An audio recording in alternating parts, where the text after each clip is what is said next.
नमस्कार मित्रांनो, मी अजय बोलतोय. माझ्या व्यक्त व्हा आणि मुक्त व्हा या युट्यूब चॅनलच्या मुलाखती सीरीजमध्ये पुन्हा एकदा खूप दिवसानंतर स्वागत करतोय. काही कारणास्तव मी इंटरव्ह्यू शूट करू शकलो नाही, त्याच्याबद्दल सर्वांची माफी मागतो. आणि पुन्हा एकदा आपण सुरू होतोय. तर आज आपल्यासोबत एक मुलाखत नाही तर मला मॅडमशी फक्त गप्पा मारायच्या आहे. मातृत्व, पॅरेंटिंग, मला वाटतं ही खूप एक काळाची गरज आहे. तर त्या मुलाखतीच्या सिरीजमध्ये किंवा गप्पामध्ये मॅडम तरी स्वागत करतो. नमस्कार मॅडम. नमस्कार. तर मॅडम, आपण मला वाटतं आपण गप्पाची सुरुवात अशा प्रकारे करावी. मातृत्व म्हणजे काय, तर तुम्हाला काय वाटतं? मातृत्व ही आभाळा एवढी मोठी कल्पना आहे. मुलाला जन्म दिल्यानंतर त्या मुलाचं पालन पोषण करणं, शारीरिक आणि नंतर मानसिक, या दोन्ही गोष्टी या मातृत्वामध्ये येतात. आणि त्या मुलाला आनंदाने आणि प्रेमाने मोठं करणं ही मातृत्वाची खरी गरज आहे. तुम्ही जसे बोलले की मानसिक, बरेचदा फॅमिलीमध्ये काय होतं की आईवडिला टेक्निकल एज्युकेशन दिलं, चांगले पैसे प्रोव्हाइड केले, तर माझं पॅरेंटिंग पूर्ण आलं. तर याच्याबद्दल तुम्हाला कसं वाटतं? म्हणजे मुलांच्या सगळ्या बेसिक गरजा पूर्ण करणं म्हणजे पॅरेंटिंग आहे का? अन्न वस्त्र निवारा देणं म्हणजे पालकत्व नाही, तो त्याचा भाग आहे. त्या मुलाला तुम्ही आई वडील म्हणून तुमच्याकडे येऊन मोकळेपणाने आणि प्रेमाने बोलावंसं वाटणं, हेही त्या पालकत्वामध्ये असलं पाहिजे, तर ते पालकत्व पूर्ण आहे. म्हणजे आपण असं नाही म्हणू शकत की मी अन्न वस्त्र निवारा दिलं, माझं काम संपलं, असं नसतं. सध्याचं जे नवीन जनरेशन जे आहे, जेन आपण ज्याला जेनजी म्हणतोय, आणि त्यांचं जे पॅरेंटिंग आहे, तर हे पॅरेंटिंग थोडं तुम्हाला चॅलेंजिंग वाटतं काय? हो, नक्कीच. जेनझी मुलांची आत्ताची जी स्थिती आहे, त्याच्यामध्ये मी असं म्हणेन की त्यांना अपरंपार एक्सपोजर आहे. म्हणजे आई वडिलांना माहिती असतं त्याच्यापेक्षा त्यांना जास्त माहिती असतं. आणि जेव्हा तुमच्या मुलांना तुमच्यापेक्षा जास्त माहिती आहे, तेव्हा ते मुलांनी रिस्पेक्टफुली आई वडिलांना समजावून सांगावं आणि आई वडिलांनी ते मुलांकडनं कुतूहलाने समजून घ्यावं. हे सुद्धा त्या पालकत्वात येतं. आणि ते जिथे मुलं आणि पालक एकमेकांशी चांगल्या प्रकारे बोलू शकतील, तिथे जेनझी मुलं ते खूप चांगल्या प्रकारे प्रतिसाद देऊ शकतील. कारण त्यांना ती माणसं आहेत, त्यांना पण प्रेमाची आवश्यकता आहे. आणि त्या प्रेमाच्या आवश्यकतेमध्ये फक्त भोवताल बदलला म्हणून पालक नाही पुसले जात, पालक असतातच. पण तुम्हाला असं वाटत नाही का हल्ली काय होतं की आता मोबाईलमुळे आपल्या कुटुंबातल्या गप्पा ज्या आहे किंवा जे मोकळेपणाने जो संवाद जो आधी व्हायचा किंवा काही ठिकाणी होत पण नाही, तो होतो किंवा होत नाही, असं तुम्हाला वाटतंय? बरोबर आहे तुमचं. जशी टेक्नॉलॉजीची डेव्हलपमेंट झाली आहे, तशी माणसाची कुटुंब व्यवस्था कशी चालवायची ह्याची संकल्पना पण बदलायला लागली. तर बरोबर आहे तुमचं की मोबाईलमध्ये मुलांचं लक्ष जास्त असतं, पण मुलांचंच का हो, पालकांचं लक्ष पण जास्त असतं. तर घराच्या चौकटीमध्ये सगळ्यांनी मिळून असे ठरवायला पाहिजे की माझा किती वेळ मी मोबाईलकडे बघेन आणि किती वेळ मी घरामध्ये बघणार, मोबाईलकडे बघणार, तर त्याच्यातनं काहीतरी चांगला मार्ग निघेल ना. बरं, मला हल्ली कसं वाटतं की मुलांना एक ओपन स्पेस किंवा मोकळेपणाने बोलता यावं, यासाठी कुटुंबाची खूप जास्त आवश्यकता आहे. ती दरी आपण कशी भरून काढू शकतो? दोन्ही बाजूनी प्रयत्न व्हायला पाहिजे.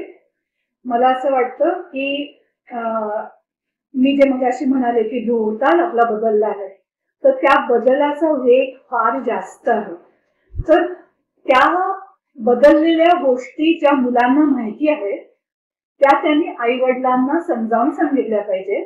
आणि आई वडिलांनी त्या कुठल्याही प्रकारे तू मला लहानपणा शिकवू नकोस असं न म्हणता समजून घ्यायला पाहिजे.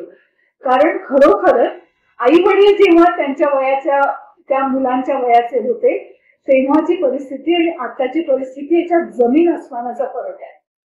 हल्ली अजून मला कसं वाटतं की आपण स्वतःला खूप मॉडर्न समजतो. मॉडर्न जरी झालो आपण असलो, पण घरामध्ये अजून पण आपण सेक्स विषय जरी काढला किंवा रिलेशनशिप काढलं किंवा सेक्शुअल लाईफ किंवा फिजिकल रिलेशनशिप काढलं तरी तसं सोशल स्टिग्मा की असं काही बोलायचं नाही. हा, तर याच्याबद्दल तुम्ही काय सांगा?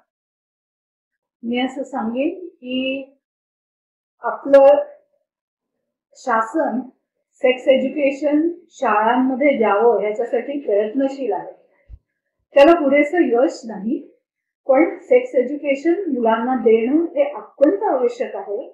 त्याच्याबरोबरच ट्रान्सजेंडर म्हणजे काय, हे जेंडर आहे तिसरं, आणि सेक्शुअल ओरिएंटेशन म्हणजे काय की ज्याच्यामध्ये लेस्बियन, गे, बायसेक्शुअल, असेक्शुअल हे अशा प्रकारचे सगळे जे वेगवेगळ्या कॅटेगरीज आहेत त्या म्हणजे काय हे मुलांना त्यांच्या वयानुसार समजावून सांगायला पाहिजे.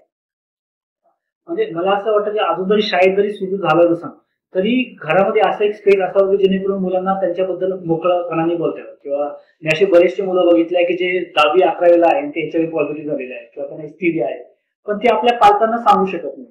मग अशा वेळेस तुम्ही पालकांना कसं संदेश द्याल की त्यांनी मुलांशी म्हणजे मुलांनी मोकळेपणाने त्यांना येऊन घरी सांगावं की बाबा आय हॅड सेक्स किंवा माझा रिपोर्ट एचआयव्ही पॉझिटिव्ह आला किंवा माझ्याकडून काही मिस्टेक झाल्या किंवा मला सेक्स बद्दल काही क्युरियोसिटी आहे. हा जो टॉपिक जो आहे तो पॅरेंट्सनी कसा हँडल? फार चांगला प्रश्न विचारलात तुम्ही.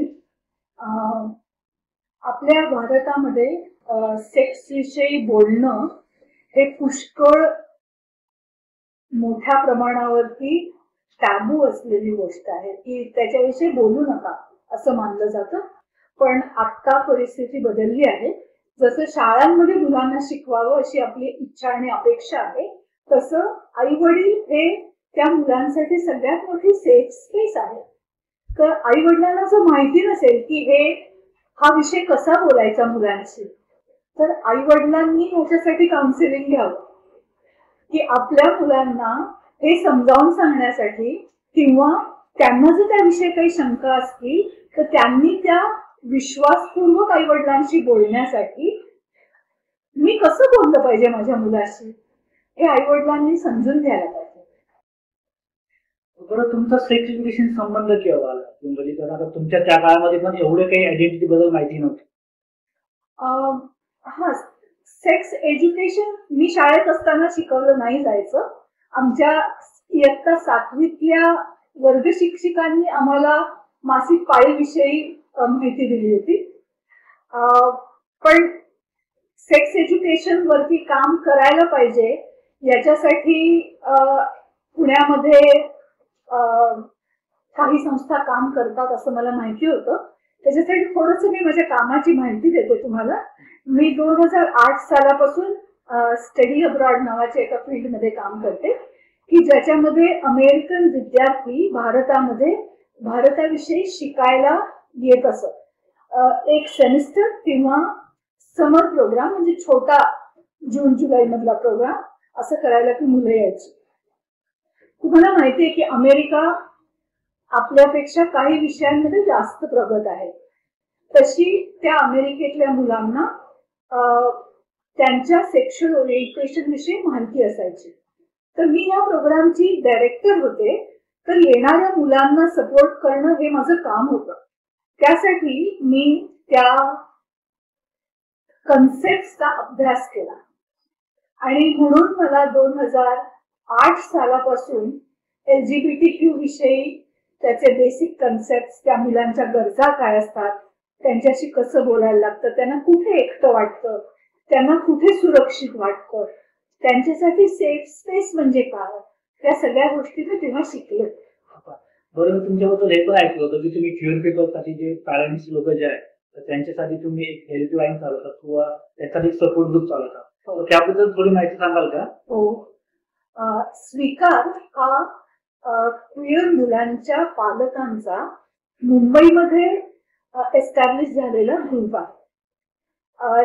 त्या मुंबईमध्ये 5-6 पालक एकत्र येऊन की ज्यांची मुलं क्विअर स्पेक्ट्रम मधली होती त्यांनी असा ग्रुप सुरू केला, कारण प्रत्येकालाच पुरेसं माहिती नव्हते आणि त्यांची अशी इच्छा होती की आपण आपल्या मुलांना समजून घेतलं पाहिजे. मग ती समजून घेण्याची जी प्रोसेस आहे ती एकत्र केली. तर तुम्हाला थोड्या गोष्टी माहिती आहेत त्या तुम्ही मला सांगा, मला जे समजलंय ते मी तुम्हाला सांगतो. आणि दुसरी गोष्ट म्हणजे जेव्हा आपलं मूल मी स्ट्रेट नाहीये, मी गे आहे, मी लेस्बियन आहे, मी बायसेक्शुअल आहे असं म्हणतं, तेव्हा पालक म्हणून मी जी स्वप्न बघितलेली असतात ती भंग पावतात ना. की माझी असं स्वप्न बघितलेलं असतं, मला मुलगी असेल तर मी तिला छान घरी तिचं लग्न करून देईन, मला मुलगा असेल तर मी छानशी सून आणीन की जी सगळ्यांची प्रेमाने वागेल.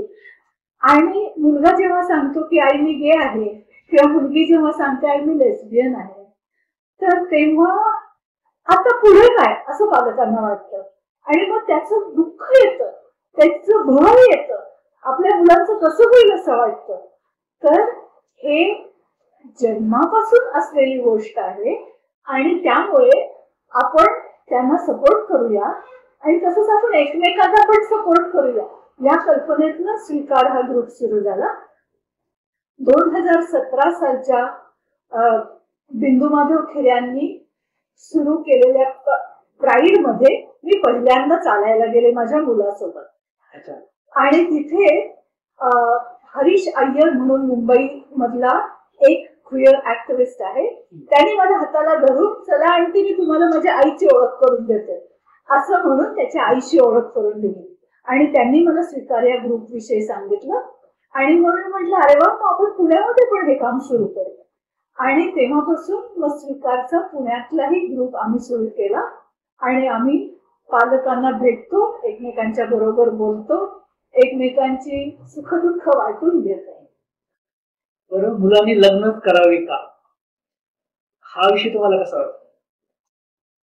मी खरं सांगू का, हा त्या मुलाला विचारण्याचा प्रश्न आहे. आई वडील म्हणून मुलांनी लग्न करावं, त्यांचे संसार व्हावे, आपलं नाव पुढे चालावं, अशा सगळ्या गोष्टी सगळ्या पालकांच्या मनात असतात. पण त्या मुलाला काय वाटतं हे खूप जास्त महत्वाचं आहे. कारण ते जो त्या मुलाला तसं वाटत नसेल की मला लग्न करायचंय, तर का वाटत नाही बाबा हे शोधण्याची गरज आहे. करावं असं वाटत असेल तर त्या मुलाची त्याची तयारी आहे की नाही हे बघण्याची गरज आहे. पूर्वीसारखं एकदा लग्न करून दिलं की आयुष्य चालत राहतं असं आता होत नाही. मुलांना त्यांच्या बदललेल्या परिस्थितीमुळे त्यांना खूप गोष्टींची माहिती आहे. आणि तुम्ही खूप ऐकलं असेल की 2 मुलं पटकन म्हणतात की आमचं जमत नाही, आम्ही वेगळे होणार. तो परत एक शॉक असतो आई वडिलांना. तर याच्यातनं वाचण्यासाठी, कारण हे सगळं खूप दुःख निर्माण करणार आहे, ह्याच्यातनं वाचण्यासाठी लग्न करण्याआधी आपल्या मुलाशी, मुलीशी किंवा ट्रान्सजेंडर मुलाशी किंवा मुलीशी मोकळेपणाने बोललं जाण्याची गरज आहे. बरं, मग मॅरेज वर्सेस लिव्हिंग असं जर ऑप्शन जर आलं तर marriage versus living in relationship हा सध्या खूप जास्त चर्चा चालू असलेला विषय आहे. आणि मला असं वाटतं की आपल्या क्विअर कम्युनिटीमध्ये त्याचं महत्व पण खूप आहे, कारण आपल्याकडे अजून क्विअर मुलांच्या लग्नाला लीगल मान्यता नाही आहे. दोन्ही गोष्टीकडे जर आपण बघितलं तर ती फ्रेमवर्क्स आहेत. मॅरेज हे पण एक फ्रेमवर्क आहे की ज्याच्यातनं काही एक्सपेक्टेशन्स डिफाईन केलेले आहेत. तसंच लिव्हिंग रिलेशनशिप मध्ये सुद्धा लिखित फ्रेमवर्क पूर्ण एस्टॅब्लिश होण्याच्या आधीपासून सुद्धा जी लोक लिव्हिंग मध्ये राहू इच्छितात त्यांनी स्वतःसाठी एक चौकट आखली पाहिजे की मी बरोबर राहणार आहे म्हणजे काय, माझ्या काय जबाबदाऱ्या आहेत, माझी काय कर्तव्य आहे, मी कशाने आनंदी राहील, मी कशाने माझ्या पार्टनरला आनंदी ठेवू शकेल, या सगळ्या गोष्टींचा विचार व्हायला पाहिजे. तुम्हाला असं हल्ली वाटत नाही का, समजा की बऱ्याचदा ब्रेकअप होतं किंवा अजून काहीतरी गोष्टी होतात आणि त्या बोलण्यासाठी आपल्याला अजून तरी एक किंवा त्यांचे काही मेंटल हेल्थचे इश्यू असतात, तर त्या संदर्भात तुम्हाला कसं वाटतं? मला असं वाटतं की भारतामध्ये मेंटल हेल्थ हा खूप मोठा प्रॉब्लेम आहे आणि त्याच्याकडे पुरेसं बघितलं जात नाहीये. त्याच्यामध्ये खूप काम करण्याची आवश्यकता आहे आणि मेंटल हेल्थचं आता डायग्नोसिस उपलब्ध आहे, परंतु त्या सगळ्या व्यवस्थेकडे मुलांनी आणि त्यांच्या पालकांनी जायला पाहिजे. जेव्हा मेंटल हेल्थ प्रॉब्लेम डायग्नोज होतो तेव्हा तो डायग्नोज करणारे सायकॅट्रिस्ट तुम्हाला मार्ग दाखवू शकतात की पुढे काय. काही मेंटल हेल्थ इश्यूज हे मेंदूमधल्या केमिकल इम्बॅलन्सेसचा भाग असतात. काही मेंटल हेल्थ इश्यूज असे असतात की जसं आपल्या डोळ्याला नंबर असतो ना, तशा आपला मेंदूला एक चष्मा असतो. की त्याला एक चांगलं उदाहरण त्याचं असं आहे की ADHD असं म्हणतात, attention deficit hyper activity disorder. Bipolar disorder पण असू शकतो. पण बायपोलर डिसऑर्डर ही वेगळ्या प्रकारची डिसऑर्डर आहे की ज्याच्यामध्ये मूड स्विंग असतात. ADHD मध्ये अजून वेगळ्या प्रकारची समस्या असते, पण ह्या सगळ्याला काही डायग्नोसिस करायला टेस्ट अवेलेबल आहे. तर मला असं वाटतं की जर पालकांना आणि मुलांना हे माहिती नसेल तर ह्याच्या अवेअरनेसवर आपण काम करायला पाहिजे. की असं वाटलं की आई मला हे बरोबर नाही वाटत, मला सारखं रडू येत आहे, किंवा आईला असं दिसलं की अरे माझा मुलगा असा उदास उदास का दिसतो, माझा मुलगा अबोल का झालाय, तर त्याची चौकशी करायला पाहिजे. हा असलाच आहे असं म्हणून नाही जाय, कारण पूर्वी याविषयी पुरेशी माहिती नव्हती, आपल्याकडे पुरेसा त्याचा अभ्यास झालेला नव्हता. पण आता तो अभ्यास खूप प्रगत झालाय आणि म्हणून मेंटल हेल्थ साठी मदत घेणं ह्याला पर्याय नाही, तो घेतलाच पाहिजे. त्यांनी त्या कुटुंबाच्या मानसिक स्वास्थ्याची पातळी उंचावली जाते आणि सगळे आनंदात राहू शकतात. त्याच्यामध्ये एक गोष्ट खूप महत्वाची आहे की आपल्याकडे मेंटल हेल्थला फार स्टिग्मा आहे. मेंटल हेल्थच्या डॉक्टरकडे जायचं म्हणजे वेडा झालोय का असं म्हणतात. भारतामधून पण काय होतं की मेंटल हेल्थ म्हणजे तो वेडा आलाय किंवा त्याला काहीतरी मानसिक आजार झालेला आहे, तो तिथपर्यंत म्हणजे मेंटल हेल्थ कडे जाणं आणि सपोर्ट घेणं म्हणजे लोकांना वाटतं की तो पूर्णपणे वेडा झालेला आहे, त्याला तो बघण्याचा दृष्टिकोन थोडा बदललेला असतो, तो नसावा ऍक्च्युली. आणि त्याच्याविषयी माहिती असल्याशिवाय तो बदलणार नाही. कारण सायकॅट्रिस्ट कडे मी जाते असं म्हणलं की असं बघतात की त्यांना असं वाटतं की अरे बापरे आता मी बोलायचं का नाही, पण ती पण माणसं आहे. म्हणजे आपण आपल्या मेंटल हेल्थ ओपनली बोलत, त्याच्यामध्ये असं काही कमीपणीची भावना, जसं किंवा आपला ताप येतो, खोकला येतो, तर त्याचप्रमाणे त्याच सारखंच तो आजार असतो. म्हणजे त्याला आजार म्हणणं पण चुकीचं आहे की फक्त आपलं मन आजारी पडतं. हो, आणि मन आजारी पडू शकतं. म्हणजे काही त्याच्यामध्ये काही डिसीजेस आहेत आणि काही डिसऑर्डर्स आहेत. हा, तो डिसऑर्डर असते तो म्हणजे मेंदूला चष्मा लागण्यासारखं असतं, पण डिसीज हा आजार असतो आणि ज्याला औषधाची गरज असते आणि ते औषध घेतल्यावरती ती लोक चांगल्या प्रतीचं आयुष्य जगू शकतात. तर एक तुम्हाला आपण एक शेवटचा मी प्रश्न विचारतो की तुम्ही भारतामधल्या पॅरेंटला तुम्ही काय सल्ला द्याल? पॅरेंटिंग तुम्ही या पद्धतीने तुम्हाला इथून पुढे पॅरेंटिंग करण्याची गरज आहे, कारण हा जो नवीन ट्रेंड आला की हा जो नवीन जनरेशनचे आहे ते हा ग्रोन अप विथ मोबाईल, त्यांचं सोशल एक्सपोजर खूप जास्त आहे, त्यांचे प्रॉब्लेम्स वेगळे किंवा त्यांना सगळं इझिली भेटतं प्रत्येक गोष्ट, ते मला थोडंसं चॅलेंजिंग वाटतं. ते लोकांनी कसं हँडल करावं किंवा पॅरेंटना काय काय प्रकारची अवेअरनेस करायची गरज आहे, त्याबद्दल थोडंसं बोला. मी एका मुलाची आई आहे आणि त्यामुळे मी जो विचार केलाय तो तुमच्या बरोबर शेअर करू इच्छिते. मी कोणाला मेसेज द्यावा अशी मोठी व्यक्ती नाही, पण मी एक आई आहे आणि म्हणून असं सांगेन की तुमच्या मुलाला कुठल्याही आनंदाच्या किंवा भीतीच्या किंवा दुःखाच्या क्षणी तुमच्याकडे यावंसं वाटणं हे चांगलं पालकत्व असण्याचे लक्षण आहे. आणि तुम्ही जितका मोकळेपणा मुलाला द्याल, जितकं तुम्ही त्याला आदरपूर्वक वागवाल तितकं आदरपूर्वक ते मूल तुम्हाला वागवेल आणि तितकं मोकळेपणाने ते मूल तुमच्याशी बोलेल. त्यामुळे चॉईस हा तुमचा आहे. Thank you madam. थँक्यू. मॅडम आपल्याशी आज जोडल्या गेल्या आणि त्यांनी त्यांच्या आयुष्यामध्ये आलेले अनमोल अनुभव आपल्याशी शेअर केले आणि मला नक्कीच खात्री आहे की सगळ्याला नाही पण खूप साऱ्या पॅरेंटला याची नक्कीच गरज आहे आणि भविष्यामध्ये नक्कीच ते लोकांना सपोर्ट करेल. कारण मला वाटतं की parenting is a very difficult job. आता म्हणजे इथून पुढे पॅरेंटिंग करणं हे खूप चॅलेंजिंग झालेलं आहे आणि त्यासाठी नक्कीच प्रत्येक पॅरेंटला अपडेट होणं खूप जास्त गरजेचं आहे. त्यांचं सॉफ्टवेअर जे आहे अपडेटिंग मोडला आलेलं आहे आणि ते त्यांना करणं ही काळाची गरज नाही. तर मग तुम्ही तुमचा मुलगा तुमच्या हातातून गेलेला असेल किंवा त्याला वेगवेगळ्या मानसिक समस्या असेल किंवा करिअर असेल किंवा जॉब किंवा पर्सनल लाईफ रिलेशनशिप ब्रेकअप या खूप वेगवेगळ्या समस्याने तो ग्रासला असेल. त्यासाठी त्याला एक मोकळी स्पेसची नक्कीच आवश्यकता आहे. तर मला नक्की खात्री आहे की मॅडमचा अनुभव नक्कीच लोकांना काम येईल. आणि मॅडम पुण्यामध्ये एक सपोर्ट ग्रुप चालवतात जो क्रिएट पीपलसाठी आहे. तर त्या लोकांना पॅरेंटिंगसाठी ते काउन्सिलिंग करतात. कोणाला गरज असेल तर मॅडमचा मी नंबर खाली शेअर करतो आणि धन्यवाद. थँक्यू.